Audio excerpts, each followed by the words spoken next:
Welcome back to the Mike Kellar Show, presented by United Bank. Proud to be united with the Pioneers.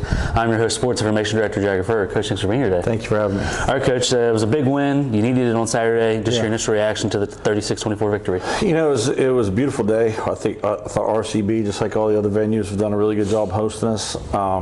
You know, the kids came out and played hard, played physical. We still haven't played that clean game yet, you know, without turning it over or missing kicks or, you know, having missed assignments or alignments. And we were better, but we just, you know, we're not really where we need to be with all that just yet, which is kind of frustrating as a coach. But the kids' efforts and their abilities. I mean, we got some talent. We talked about that earlier in the year. The arms and legs and all that are good, and their hearts are in the right place. Yeah. It's just we just got to play. You know, we got to play a little bit cleaner. But now I thought it was a good day. Anytime you could get a win, you know, in this league, you're happy for that Saturday, and then obviously the Fairmont thing, you know, that matters a lot to us. And Anthony Garrett only completed 11 passes, but he threw for 239 yards. Had 2 touchdowns. His receivers really helped him with yards after catch. Amari Cologne Brown had that 40 yards after catch on one play. Just your thoughts on how Anthony played? I thought he played well. He managed the game well. We thought we were going to have to throw the ball more than we did. You know, a lot of our stuff is RPOs or run pass checks, and there's a lot of options involved. So, you know, I think Fairmont, from listening to everything their coaches had said the preseason and seeing them, you know, statistically and all that, I felt like they felt their strength was their secondary. And I thought our strength was probably, you know, our receivers. So going into it, I planned on throwing a little bit more than that. They've really been a great offensive football team, and for our defense to come out, especially in the first half, and hold them the way they did, that enabled us to be a little bit more conservative than I wanted to be. And the Jeremiah King, like you mentioned, he didn't have to pass the ball as much. He ran for 115 yards on the ground. Braylon Holland ran for 96 yards on just 8 carries. Xavier Wood and Michael Brown also got in there a little bit. What was working so well with the ground game? Well, obviously all that starts up front. You know, your quarterback got to put you in the right play. A lot of times the offensive line and the tight ends, you know, they're critical to it. And the receivers being able to keep the secondary, you know, into some sort of too-high shell. And if they're doubling those guys, then our line could have advantageous boxes. And, I mean, that's all you're seeing in college football everywhere. It's not like I'm telling any secrets to anything. But no, I mean, obviously it starts up front. Your line's got to do a good job blocking. And then the running backs I thought ran really hard. You know, I had it in the back of my head. Jeremiah went to high school at Robert C.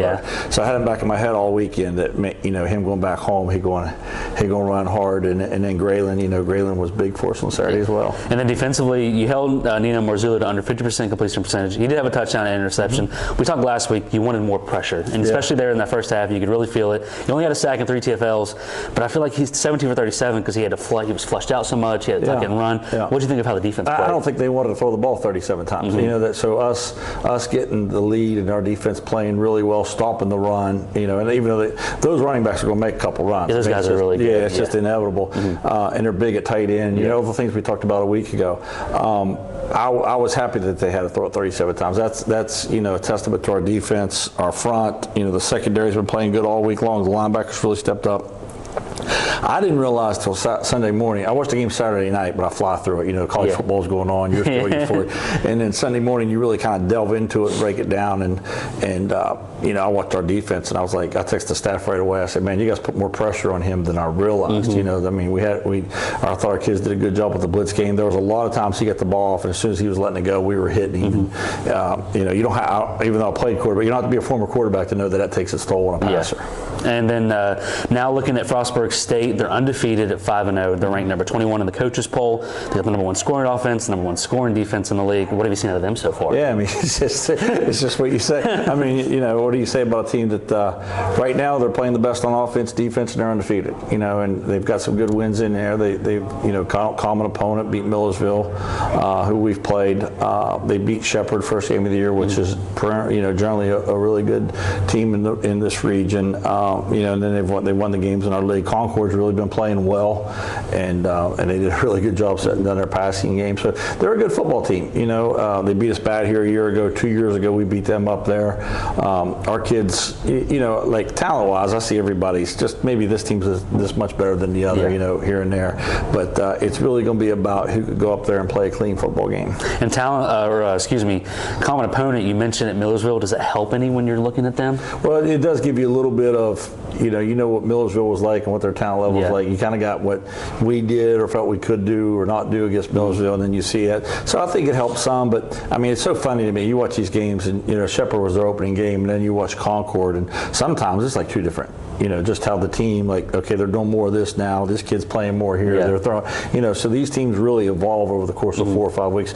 You don't even really notice about yourself until you go back and watch, tape from 4 weeks ago, and you're like, man, we've really changed how we do some things. And then a quarterback, it's Jordan Brooks. He's thrown for almost 700 yards, 7 scores. He doesn't run it a lot, like last two QBs you saw in Hamrick and Marzullo. Spreads the wealth around to his receivers as well, 4 with over 10 catches. Just your thoughts on their passing play? What they do, what they've always done, is very similar to us. Now, they do it in more of a condensed set where we're a little bit more spreadish.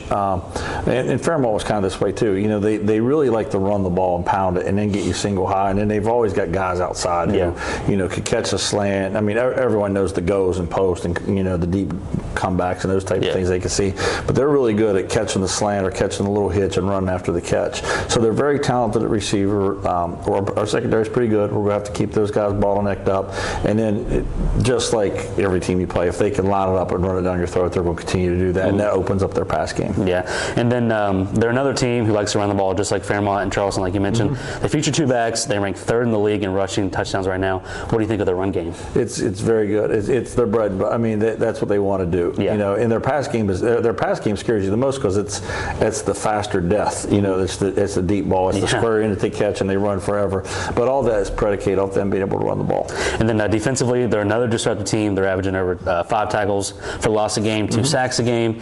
They're led by Carter Mazalowski. He actually leads the conference in tackles for loss with 7. DB's also got 6 interceptions. Just thoughts on their defense? It's been pretty much the same scheme since I've been here, so that tells you they're confident in it and they're good at playing it. They seem to be, and I could be wrong, they seem to be pressuring a little bit more than they have in the past. I mean, their linebackers really come downhill. They like to bring, the safety pressures and blitzes, and they like to disrupt you. Now, you could also see each week they have a specific game plan for that team.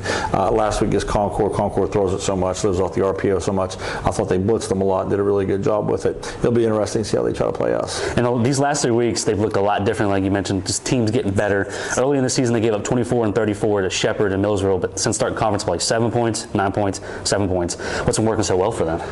Well, just that. They keep everything in front of them. They're a really good tackling team, and they put pressure. I mean, the amount of times I watch the video, and it's like, man, it's 2nd and 19, 3rd and 12. We could be playing. Doesn't matter who we're playing. You can't get behind the chains like that. And just the usual, just keys of victory for the Saturday. It really is about playing a clean game. I think we got to hold our own in the kick game. They blocked a punt versus Concord. They get good returners. They're very good in the kick game. That was one of my biggest fears about Fairmont. Their punter and field goal kid were excellent. And I thought our kids did a good job. In the kick game against them. We'll have to hold our own in the kick game. Defensively, it's the same story as always. You can't give up the deep part of the field, and you got to stop the run. And then offensively, we just got to execute ball plays. Frostburg is not going to give you freebies. So you're going to have to go out there and you're going to have to put together 8, 10, 12, 15 play drives and methodically get points against them. That is not easy to do. Yeah, Coach, appreciate you being here. Thank you. Thank you guys for watching the Mike Kellar Show, presented by United Bank.